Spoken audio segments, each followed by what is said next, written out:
अस्सलाम वालेकुम students, welcome to my channel. Students की तरफ से जो FIA एग्ज़ाम से रिलेटेड करंटली सबसे ज़्यादा क्वेश्चन पूछा जा रहा है वो ये है कि रिटन एग्ज़ाम की डेट क्या अनाउंस कर दी गई है, क्योंकि डिफरेंट प्लेटफॉर्म्स पर शेयर भी की जा रही है। तो FIA के तमाम पोस्ट के लिए रिटन एग्ज़ाम किस डेट को स्टार्ट होने जा रहे हैं, तमाम सीट्स का सिलेबस क्या होगा और किन किन सब्जेक्ट्स को प्रिपेयर करना है, तो सारी डिटेल आप लोगों के साथ आज की इस वीडियो में शेयर की जाएगी। वीडियो को कंप्लीट लाजमी देखना है। स्टार्ट करते हैं। सबसे पहले अगर हम एग्ज़ाम डेट की बात करें तो FIA का जो अपना पोर्टल है उसके थ्रू रिटन एग्ज़ाम के लिए कोई अपडेट शेयर नहीं की गई है, ना ही कोई एग्जैक्ट डेट बताई गई है कि इस डेट से रिटन एग्ज़ाम जो है वो स्टार्ट होने हैं। लेकिन अगर आप जो फ़िज़िकल टेस्ट हो रहे हैं उनका स्केड्यूल देखें तो 19-20 को जो फ़िज़िकल टेस्ट हैं वो ख़त्म होने जा रहे हैं। उसके बाद जल्द ही रिटन एग्ज़ाम कंडक्ट होंगे, बहुत ज़्यादा इनको लेट नहीं किया जाएगा। जुलाई में ही जो FIA की तमाम सीट्स हैं उनके लिए रिटन एग्ज़ाम कंडक्ट हो जाएगा, चाहे वो असिस्टेंट की हों, LDC, UDC, स्टीनोटाइपिस्ट, कॉर्पोरल, तमाम सीट्स का। FIA की जितनी भी सीट्स के लिए फ़िज़िकल टेस्ट हुआ है उनमें से काफ़ी सारे कैंडिडेट्स जो हैं वो बाहर हो गए होंगे, क्योंकि जितनी भी इंफॉर्मेशन मिल रही है डेली बेसिस पर, तो बहुत सारे स्टूडेंट्स ऐसे हैं जो फ़िज़िकल टेस्ट को पास नहीं कर पा रहे और उनमें से ज़्यादातर वो हैं जो रनिंग टेस्ट को क्लियर नहीं कर सके। एवरेज की अगर हम बात करें तो एक बैच में जो रनिंग हो रही है वो 200 से 300 कैंडिडेट्स की इकट्ठी रनिंग होती है और उनमें से जो पासिंग रेशो है वो जस्ट 25-30 कैंडिडेट्स हैं। तो इस चीज़ से आप ख़ुद अंदाज़ा लगा लें कि फ़िज़िकल टेस्ट के बाद कितने ज़्यादा स्टूडेंट्स जो हैं वो इस रेस से बाहर हो जाएंगे। जहाँ तक बात है जो असिस्टेंट की सीट्स थी, LDC, UDC, इन पर कोई फ़िज़िकल टेस्ट नहीं था, लेकिन इन पे अप्लाई करने वाले जो कैंडिडेट्स हैं उनकी रेशो वैसे ही कम थी। तो ओवरऑल जो कंपटीशन है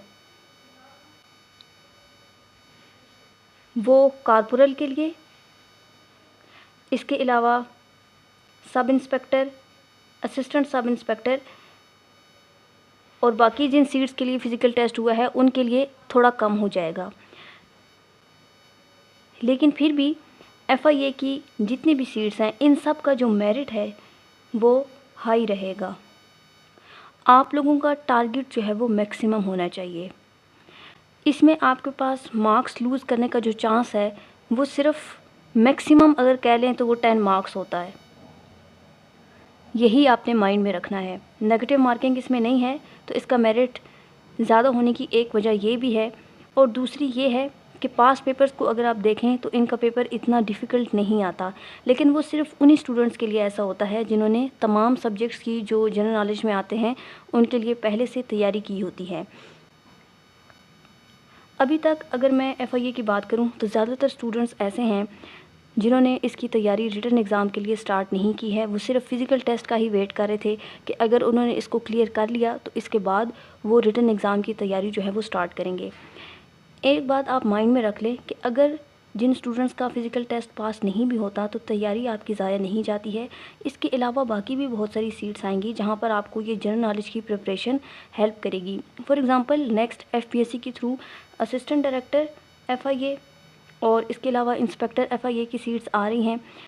तो इन केस किसी भी वजह से आप इन FIA की सीट्स में फ़िज़िकल टेस्ट में रह जाते हैं तो आपकी जो जनरल नॉलेज की हुई तैयारी है वो नेक्स्ट किसी एग्ज़ाम में आपको हेल्प कर रही होगी। इवन के जो FPSC के थ्रू FIA की सीट्स आनी हैं उनमें आपको हेल्पफुल होगी। तो अभी जो आप लोगों के पास टाइम है ये बहुत बेनिफिशियल है, इसको वेस्ट ना करें। और FIA की जो तमाम सीट्स हैं उनके लिए सेम सिलेबस है, चाहे आपने किसी भी पोस्ट के लिए अप्लाई किया हो। ऐसा नहीं है कि आपने असिस्टेंट के लिए कोई अलग तैयारी करनी है, सब इंस्पेक्टर के लिए अलग करनी है, LDC UDC के लिए आपने कोई और सिलेबस पढ़ना है। सेम सिलेबस है GK, थोड़ा सा डिफ़िकल्टी लेवल किसी पोस्ट में पेपर का ज़्यादा होगा, किसी में कम होगा, लेकिन सिलेबस सबका सेम है, 100% जीके है और एफआईए का जो एक्ट है वहाँ से एमसीक्यूज़ आ सकते हैं। सिलेबस में इनके मेंशन नहीं है लेकिन फिर भी वहाँ से एमसीक्यूज़ आ सकते हैं, इसलिए आपने एफआईए का जो एक्ट है उसको भी प्रिपेयर करना है। अब जनरल नॉलेज की अगर हम बात करें तो इसमें आपने इंग्लिश का सब्जेक्ट प्रिपेयर करना है। इसमें vocabulary, analogies, sentence completion, narration, active passive. इसके अलावा आपने इंग्लिश के जो पास्ट पेपर्स के एमसीक्यूज़ हैं वो प्रिपेयर करने हैं। अब पास्ट पेपर्स के जो एमसीक्यूज़ हैं, अब तक पीपीएससी और एफपीएससी के जितने भी पास्ट पेपर्स कंडक्ट हो चुके हैं 1 पेपर जीके के लिए, वो सारे आप प्रिपेयर कर लें। एफआईए के पर्टिकुलरली जो पास्ट पेपर्स अभी तक कंडक्ट हुए हैं, चाहे किसी भी पोस्ट के लिए हुए हों, वो सारे आपने प्रिपेयर करने हैं। देन मैथ्स और आईक्यू का सब्जेक्ट है, Pakistan studies, Islamic studies, geography of Pakistan and world geography, everyday science, computer and GK. ये तमाम सब्जेक्ट्स हैं जो आपने एफआईए की तमाम सीट्स के लिए प्रिपेयर करने हैं। अभी जो इम्पोर्टेंट इन्फॉर्मेशन आप लोगों के लिए है वो ये है कि 19 और 20 ऑफ जून के बाद किसी भी डेट को आपका रिटन एग्ज़ाम जो है वो अनाउंस हो सकता है। इसलिए पहले जो आप लोग काफ़ी टाइम वेस्ट कर चुके हैं उस पर पछताने से अब कोई फ़ायदा नहीं है, लेकिन जो टाइम आप लोगों के पास अभी मौजूद है उसको ज़ाया ना करें।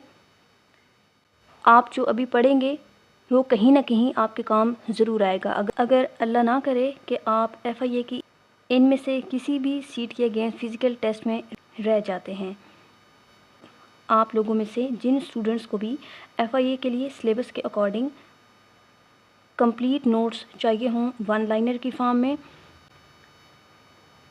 जहां से आप मैक्सिमम मार्क्स स्कोर कर सकें, तो उसके लिए जो सारे सब्जेक्ट्स मैंने आप लोगों के साथ यहाँ पर शेयर किए हैं उन सब के 1 लाइनर्स अवेलेबल हैं।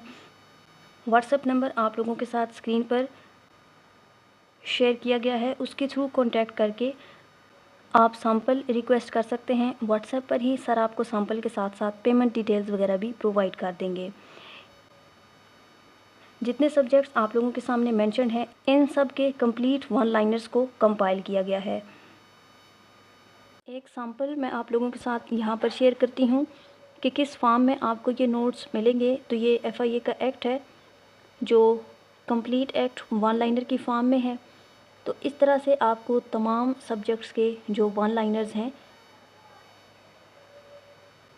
वो मिल जाएंगे, जहाँ से आप अपनी मैक्सिमम तैयारी कर सकते हैं और इजीली 80 to 85 मार्क्स स्कोर कर सकते हैं, चाहे आपने एफआईए की इनमें से किसी भी पोस्ट के लिए अप्लाई किया हो। लेकिन अगर आप एग्ज़ाम से सिर्फ 2-3 दिन पहले ये नोट्स लेंगे तो इतना ज़्यादा डाटा आप ना तो कंप्लीट कर सकेंगे और ना ही पेपर से पहले रिवाइज़ कर सकेंगे।